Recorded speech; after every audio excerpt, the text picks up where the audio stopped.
8 بندوں کا قافلہ سائبیریا کے علاقوں میں آگے بڑھ رہا تھا۔ ان میں 6 مرد اور 2 لڑکیاں تھیں۔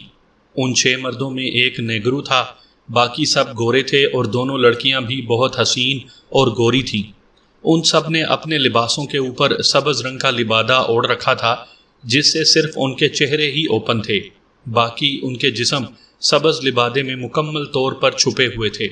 حالانکہ سردی اتنی شدید اور کڑاکے کی پڑ رہی تھی کہ سانس لیتے ہوئے مسلسل ان کے منہ سے گویا دھواں نکل رہا تھا۔ حالانکہ اتنی شدید ٹھنڈ میں بغیر کسی بہت گرم اور مکمل ڈھکے ہوئے لباس کے یہاں پر سفر کرنا ممکن نہیں تھا، کیونکہ اس علاقے میں جہاں یہ 8 سفر کر رہے تھے درجہ حرارت -50 کے قریب تھا اور مسلسل برف بھی پڑ رہی تھی، گو کہ یہ علاقہ درختوں سے ڈھکا ہوا تھا اور برف زار کو گھنے درختوں نے روک رکھا تھا، مگر پھر بھی سردی ناقابل برداشت تھی۔ ارے ڈاکٹر، یہ تم مجھے کہاں برف کے جہنم میں لے کر آئے ہو؟ یہاں تو میری کلفی بن جائے گی، ایک مسخرے ٹائپ شخص نے اپنے سر سے سبز جیکٹ نما لبادے کی ٹوپی کو اتارنے کی کوشش کرتے ہوئے کہا۔ نہیں ٹونی، یہ غلطی ہرگز مت کرو، اتنی کڑاکے کی سردی میں تمہاری کلفی ہی نہیں بلکہ اسٹیچو ہی بن جائے گا، کیونکہ یہ ہاٹ پاور لباس ہے جس کی وجہ سے ہم سب اس سرد ترین جگہ میں آگے بڑھ رہے ہیں۔ اگر یہ ہاٹ پاور لباس ہم نے نہ پہنا ہوتا تو اب تک ہمارا جسم شدید ٹھنڈ میں اکڑ چکا ہوتا۔ اس کے ساتھ چلنے والے نوجوان نے کہا، جو ڈاکٹر سائمن تھا۔ باقی سب اس کی ٹیم کے 6 پاورز ممبرز تھے اور ساتھ اس کا دوست ٹونی عرف بابا رستم تھا۔ ڈاکٹر سائمن اپنے اسپیشل طیارے کے ذریعے سائبیریا کے ایک نواحی علاقے پہنچا تھا، جہاں اس کے روسیا کے ایجنٹ رابن نے انہیں ریسیو کیا تھا۔ گریٹ لینڈ میں ڈاکٹر سائمن نے یہ ظاہر کیا تھا کہ وہ اپنی ٹیم کے ہمراہ ایکریمیا میں ایک اہم میٹنگ اٹینڈ کرنے جا رہا ہے، اور واقعی ڈاکٹر سائمن اسپیشل طیارے کے ذریعے اپنے والد سر آسٹن، جو کہ گرفٹ لینڈ میں سیکرٹری خارجہ کے عہدے پر فائز تھے، ان کے بہاف پر اپنی ٹیم کے ہمراہ ایکریمیا گیا تھا۔ ایکریمیا جا کر ڈاکٹر سائمن نے ایک میٹنگ اٹینڈ کی تھی اور یہاں سے ایکریمی میک اپ میں ساما لیا گیا تھا، ایکریمی ٹیم کے طور پر، اور پھر وہاں خوراک کے بنڈل دیے تھے، اور اگلے دن ایکریمی روپ میں ہی سیاح کی حیثیت سے روسیا پہنچے تھے، جہاں اس نے اپنے جدید سیل فون سے اپنے ایجنٹ رابن کو کال کر دی تھی۔ چونکہ ڈاکٹر سائمن نے روسیا کے کسی اور علاقے کے جانے کے بجائے سیدھا سائبیریا کے ایک علاقے کا رخ کیا تھا، اور پھر وہاں سے اس کے ایجنٹ نے انہیں سائبیریا کے علاقے سائبیرین اور اس کے گرد علاقوں کا میپ دیا تھا۔ انہوں نے دیگر ایمیونیشن بھی اپنے ایجنٹ سے حاصل کیا تھا، مگر ڈاکٹر سائمن نے یہاں آنے سے پہلے اپنے سائنسی اور جدید سامان و خاص ایمیونیشن کا انتظام کر کے آیا تھا،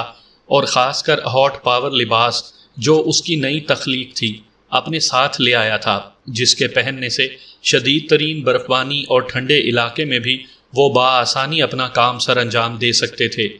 چونکہ سائبیرین کا علاقہ بہت دور تھا اور وہاں جانے کے لیے برفانی پہاڑوں اور جنگلوں سے گزر کر جانا پڑتا تھا، اس لیے جہاں تک ڈاکٹر سائمن اپنی ٹیم کو برفانی علاقے میں جیپوں کے ذریعے لے کر جا سکتا تھا لے گیا، مگر پھر راستہ ڈینجرس ہونے کی وجہ سے اب سب پیدل ہی آگے بڑھ رہے تھے۔ البتہ ان کے کندھوں پر ان کے خاص سامان کے بیگ لدے ہوئے تھے اور انہیں چلتے ہوئے کافی دیر ہو چکی تھی۔ ماسٹر 7، آپ نے یہاں آنے کے لیے اتنا لمبا چکر کس لیے چلایا ہے؟ ہم اسپیشل طیارے کے ذریعے سائبیرین کا ہی رخ کرتے اور وہاں سے اپنی مہم کا آغاز کرتے تو اس ضلالت سے تو بچ جاتے، گو متواتر چلنے سے، اور آپ کے انقلابی لباس کی وجہ سے تو ہم شدید سردی سے بچے ہوئے ہیں، مگر جیسے ہی ہم ان لباسوں کو اتاریں گے تو یہ خوفناک سردی ہم پر حاوی ہو جائے گی، کیونکہ ہم ہاٹ پاور کو ہر وقت تو نہیں پہن سکتے۔ گو کہ ہم بھی ٹھنڈے علاقے میں رہنے کے عادی ہیں، مگر سائبیریا اور خاص کر جس علاقے کا ہم رخ کر رہے ہیں وہاں بقول آپ کے ٹیمپریچر -80 تک پہنچ جاتا ہے، اور اتنی قہر کی ٹھنڈ میں تو ہم مارے جائیں گے۔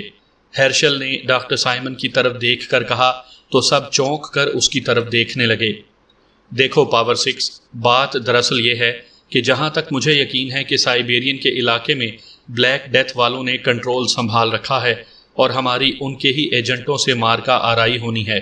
اور بلیک ڈیتھ کا چیف ماسٹر اسکاٹا بہت مکار اور کایاں انسان ہے۔ جہاں تک سائبیرین کی ناقابل برداشت سردی کی بات ہے، ہم ہاٹ پاور کی وجہ سے اس سرد جہنم میں محفوظ ہی رہیں گے، اور جہاں تک مشکلات کا معاملہ ہے، ہم بھی عمران، میجر پرمود اور کرنل فریدی کی طرح دنیا کے مانے جانے ہوئے سیکرٹ ایجنٹ ہیں، اور اب تک بے شمار کیسز میں ہم نے بیرونی سیکرٹ ایجنٹوں اور خاص کر عالمی دہشت گردوں بلیک تھنڈر، بلیک ڈیتھ اور عالمی مجرموں زیرو لینڈ والوں کو شکست دیتے آئے ہیں۔ اگرچہ یہاں بھی کڑاکے کی برفانی ٹھنڈک کے ساتھ ہمیں دیگر مشکلات کا سامنا کرنا پڑے گا، لیکن مجھے یقین ہے کہ ہم اپنے مقصد میں کامیاب ہو جائیں گے، ڈاکٹر سائمن نے کہا تو ہرشل سمیت سب نے اس بات میں سر ہلا دیے۔ ماسٹر، دیگر خطروں سے آپ کی مراد کہیں سائبیریا کے درندے تو نہیں ہیں، جیسا کہ دنیا میں مشہور سائبیرین ٹائیگرز، برفانی ریچھ، برفانی بھیڑیے اور برفانی کتے وغیرہ؟ کوشیلا نے اس بار پوچھا۔ ظاہری بات ہے، ہم جیسے جیسے آگے بڑھتے جائیں گے اور سائبیرین کے علاقے کے قریب ہوتے جائیں گے، ہمیں یخ برفانی ہواؤں میں خوفناک حد تک سردی کے ساتھ آگے پہاڑی جنگلوں میں ان تمام درندوں سے سامنا کرنا پڑ سکتا ہے، اور ہم سب کو اس کے لیے ذہنی طور پر تیار رہنا ہے، کیونکہ ان برف زاروں میں قہر کی سردی میں بھی قدرت نے یہاں کے برف سے ڈھکے پہاڑی جنگلوں میں بھی درندے پیدا کیے ہیں جو خالصتاً ٹھنڈے علاقے میں ہی رہتے ہیں اور صرف یہاں ہی رہ سکتے ہیں۔ مثال کے طور پر دنیا بھر میں مشہور بنگال کے ٹائیگرز یہاں برف کے ٹھنڈے علاقوں میں آ جائیں تو وہ چند لمحوں بعد شدید ٹھنڈ سے مارے جائیں گے، کیونکہ سائبیرین ٹائیگرز جو کہ بنگال ٹائیگر سے کم خطرناک نہیں ہوتے، وہ شدید ٹھنڈ کے ہی عادی ہیں اور گرمی میں مر جائیں گے، اور ہمارا کسی بھی لمحے یہاں کے ٹائیگرز یا کسی اور درندے سے سامنا لازمی ہو سکتا ہے، کیونکہ میرے علم کے مطابق سائبیرین کے قریب برفانی جنگلوں میں درندے کثرت سے پائے جاتے ہیں۔ ڈاکٹر سائمن نے انہیں ہوشیار رہنے کی ہدایت کرتے ہوئے کہا۔ ماسٹر سیون، اس طرح تو ہمیں اس شدید سردی کے ساتھ ساتھ دو قسم کے درندوں سے مقابلہ کرنا پڑے گا،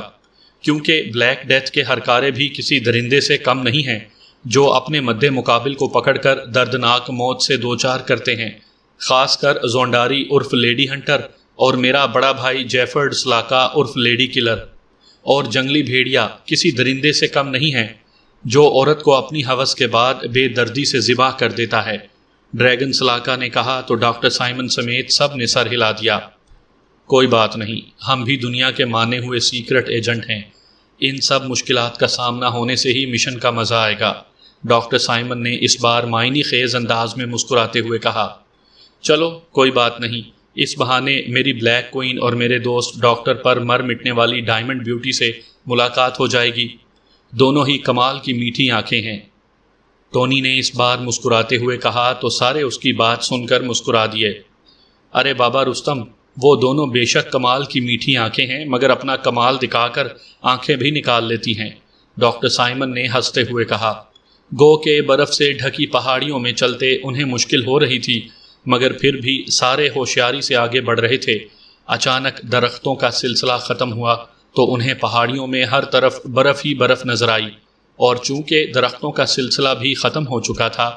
اس لیے اب تیز اور یخ ٹھنڈی ہوا کی وجہ سے ان کے وجود میں سردی کی شدید لہر دوڑ گئی۔ حالانکہ ڈاکٹر سائمن نے جو ہاٹ پاور لباس بنایا تھا وہ تیز ترین ٹھنڈ میں بھی جسم میں حرارت رکھتا تھا، مگر قہر کی سردی، شدید ٹھنڈ کی وجہ سے ان کے وجود میں سردی سرایت کر گئی تھی۔ اف، لگتا ہے ہم گرم جگہ سے نکل کر برف زار میں آ گئے ہیں، ٹونی نے سردی کی شدید لہر سے کانپتے ہوئے کہا تو اس کے منہ سے شدید سردی کی وجہ سے بامشکل آواز نکلی تھی اور اس کے منہ سے گویا دھواں نکلنے لگا۔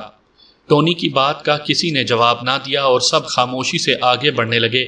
کیونکہ کچھ دور ایک اور پہاڑی سلسلہ انہیں نظر آ رہا تھا اور وہ گھنے جنگلوں سے اٹا ہوا نظر آ رہا تھا۔ اس لیے سب تیزی سے آگے بڑھنے لگے، کیونکہ ڈاکٹر سائمن کو اس کے ایجنٹ رابن نے سائبیرین کا میپ دیا تھا، اسے ڈاکٹر سائمن نے اپنے پاور میٹر میں فیڈ کر لیا تھا، جو اس کی نئی اور جدید ایجاد تھی۔ ہمیں سائبیرین جانے کے لیے ابھی ان پہاڑی جنگلوں میں سفر کرنا پڑے گا، ڈاکٹر سائمن نے اپنے پاور میٹر میں دیکھتے ہوئے کہا۔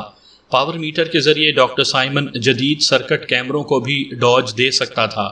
اور حریف پارٹیوں کا ایمونیشن بھی بلاک اور جیم کر سکتا تھا،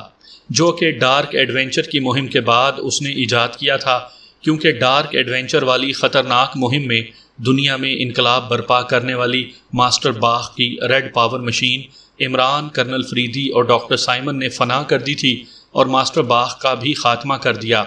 مگر اس مہم سے واپسی پر ڈاکٹر سائمن نے اپنے عظیم سائنسدان ڈاکٹر فرینک سے صلاح مشوروں سے ہارٹ پاور میٹر بنایا تھا، جو کہ اسی کی ایجاد تھی۔ سامعین کرام، آپ سن رہے ہیں عمران سیریز کے سلسلے میں ایک اردو ناول سرد جہنم۔ یہ اس سلسلے کی قسط نمبر 5 ہے۔ مجھے امید ہے آپ کو میری یہ کاوش پسند آ رہی ہوگی۔ ماسٹر 7، اس کڑاکے کی خوفناک سردی میں آپ کا یہ ہاٹ پاور لباس بھی ساتھ چھوڑ رہا ہے۔ اگر اسی طرح رہا تو ہمارا مزید آگے سفر کرنا مشکل ہو جائے گا، کیونکہ ابھی اگلی پہاڑی جس میں گھنا جنگل نظر آ رہا ہے وہ ہم سے ابھی کافی فاصلے پر ہے، اور ہماری یہی حالت رہی تو وہاں پہنچنے سے پہلے ہی مفلوج کر دینے والی ہوا اور جسم کے ساتھ دماغ کو بھی مفلوج کر دینے والی سردی ہمارا کام تمام کر دے گی۔ اس بار مادام کوشیلا نے قہر کی یخ بستہ سردی اور جسم کو چیرتی ہوئی ہوا کے وجہ سے کانپتے ہوئے کہا تو ڈاکٹر سائمن نے نوٹ کیا کہ اس کے باقی ساتھیوں کے جسم بھی اکڑ رہے ہیں اور کڑاکے کی سردی سے ان کی رفتار میں بھی کمی ہو رہی تھی، اور اسی حالت میں یہ کسی جگہ رک گئے تو ان کے وجود خوفناک حد تک سردی میں اکڑ جائیں گے۔ ارے ڈاکٹر، میری تم سے کیا دشمنی ہے جو اس خوفناک سرد ترین جگہ میں مجھے لے آئے ہو؟ یہاں تو حسین ترین میٹھی آنکھ بھی مجھ سے محبت کا اظہار کرے تو یخ سردی سے میرا وجود جو سردی سے کلفی بنتا جا رہا ہے، اس لیے میری ذہن میں یہاں کوئی آئیڈیا نہیں آئے گا۔ ٹونی نے سردی سے باقاعدہ کانپتے ہوئے معصوم لہجے میں کہا۔ ڈاکٹر سائمن نے اپنے پاور میٹر پر جہاں مختلف بٹن لگے ہوئے تھے ان میں سے ایک بٹن کو پریس کیا تو اس کے پاور میٹر کی سکرین پر یہاں کا درجہ حرارت آ گیا۔ ڈاکٹر سائمن نے دیکھا کہ درختوں سے نکل کر یہاں کھلی جگہ میں درجہ حرارت -60 ڈگری سے بھی گر گیا تھا، حالانکہ درختوں کے بیچ میں سفر کرتے ہوئے درجہ حرارت -50 سے نیچے تھا، اور اب کھلی جگہ میں کافی حد تک بڑھ گیا تھا۔ سب مسلسل چلتے رہیں، رکنا نہیں ہے تاکہ ہمارے جسموں کو حرارت ملتی رہے، اور دوسرا اس طرح کرو کہ اپنے سبز لباس کے دائیں طرف تم سب کو اندرونی طرف ایک بٹن لگا ہوا نظر آئے گا، اس بٹن کو ایک بار پریس کر دو۔ ڈاکٹر سائمن نے اپنے ساتھیوں کو نئی ہدایات دیتے ہوئے کہا تو سب نے اب غور کیا تو واقعی ان کے سبز لباس میں اندرونی طرف ایک جگہ بٹن نظر آ رہا تھا۔ سب نے اپنے باس ماسٹر 7 کی ہدایات کے مطابق ایک بار بٹن پریس کیا۔ یک لخت ان کے وجود میں ایسا لگا جیسے ان کے سبز لباس میں کسی جگہ ہیٹر کی گرم ہوا فٹ ہے، اور اس بٹن پریس کرنے سے ان کے سردی سے اکڑتے ہوئے وجود حیرت انگیز طور پر گرم ہو گئے۔ واہ ڈاکٹر، تم تو کمال کے انسان ہو۔ اس ہولناک سردی میں جہاں ہمارے وجود یہاں کی خوفناک سردی میں جواب دینے لگے تھے، تم نے کیا کمال کی چیز بنائی ہے جس سے ہمارے جسم پھر سے گرم ہو گئے ہیں۔ اس بار ٹونی نے خوش ہوتے ہوئے کہا۔ اب سب ایک بار پھر نئے جذبے سے برف سے مکمل ڈھکے علاقے میں آگے بڑھنے لگے، اور ڈاکٹر سائمن کے کہنے پر چوکنا بھی تھے، کیونکہ اب انہوں نے سردی سے مقابلہ نہیں کرنا تھا، بلکہ اصل میں ان کا مقابلہ بلیک ڈیتھ کے عالمی دہشت گرد ہرکاروں سے تھا، جنہوں نے ان کے عظیم سائنسدان ڈاکٹر فرینک مرحوم کی نیوکلیئر پاور لیبارٹری پر خفیہ طریقے سے قبضہ کر لیا تھا، اور ڈاکٹر فرینک کی عظیم ایجاد نیوکلیئر کو غلط مقاصد میں استعمال کر کے دنیا پر دہشت اور خوف پھیلا سکتے تھے۔ مسلسل چلنے سے اب ان کے وجود تھک گئے تھے، مگر اپنے باس ماسٹر 7 کی اجازت کے بغیر وہ رک نہیں رہے تھے، یہاں تک کہ وہ یخ بستہ خوفناک اور کڑاکے کی سردی والے علاقے کو پار کر کے دوسری پہاڑی کے قریب پہنچ ہی گئے، جہاں انہیں گھنے درختوں کا وسیع سلسلہ نظر آ رہا تھا، مگر یہ درخت بھی مکمل طور پر برف کی سفیدی سے ڈھکے ہوئے تھے۔ ڈاکٹر سائمن نے اپنے پاور میٹر پر ایک بٹن پریس کیا تو پاور میٹر کی سکرین پر ریڈ کلر کا ایک نشان اسپارک کر رہا تھا۔ اب ہم ڈینجر زون کے اندر داخل ہونے والے ہیں، اور پاور میٹر کے مطابق اس پہاڑی سلسلے کو عبور کیے بغیر ہم سائبیرین کے علاقے میں داخل نہیں ہو سکیں گے۔ ڈاکٹر سائمن نے پاور میٹر کی سکرین پر ریڈ نشان کو غور سے دیکھتے ہوئے ٹھنڈی سانس لے کر کہا تو اس کے منہ سے کڑاکے کی بے پناہ سردی کی وجہ سے گویا بھاپ نکلنے لگی۔ ماسٹر 7، ڈینجر زون سے آپ کی کیا مراد ہے؟ کیا ہم سائبیرین کے علاقے کے قریب پہنچنے والے ہیں اور اس برفانی جنگل کے اندر بلیک ڈیتھ والوں کا کنٹرول ہے؟ رالف نے چونک کر ڈاکٹر سائمن کی طرف دیکھ کر پوچھا۔ نہیں پاور 3، ڈینجر زون میں اس برفانی جنگل کو برفانی درندوں کی وجہ سے کہہ رہا ہوں، کیونکہ پاور میٹر میں ابھی نیوکلیئر پاور لیبارٹری کا ویو اوپن نہیں ہو رہا، اور نہ ہی پاور میٹر ایسا کوئی انڈیکیٹر دے رہا ہے، لیکن جب بھی ہم نیوکلیئر لیبارٹری سے 3 کلومیٹر کی دوری پر ہوں گے، پاور میٹر پر اس کی لوکیشن واضح ہو جائے گی۔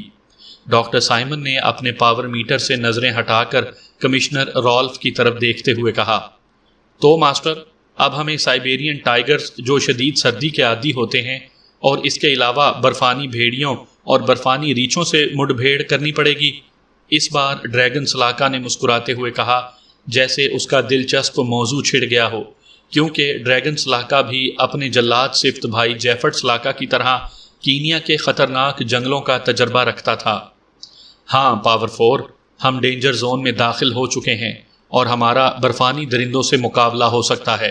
اور اس کے علاوہ اس جنگلی پہاڑی علاقے میں سب سے خطرناک چیز برفانی تودے ہیں، کیونکہ اس برفانی علاقے میں برف سے ڈھکے خوفناک گڑھے بھی ہیں جو برف کے اندر دبے ہوتے ہیں، اور جو اس کے اندر آ گیا، شدید سردی چند لمحوں میں اس کے وجود کو گلا دے گی، اور مجھے سائبیرین برفانی درندوں سے زیادہ ان خوفناک گڑھوں سے خطرہ ہے، کیونکہ ہمارے پاس جدید ترین ایمونیشن ہے جس سے ہم آسانی سے درندوں کا مقابلہ کر سکتے ہیں، مگر خفیہ گڑھے میں یا میرا کوئی ممبر گر گیا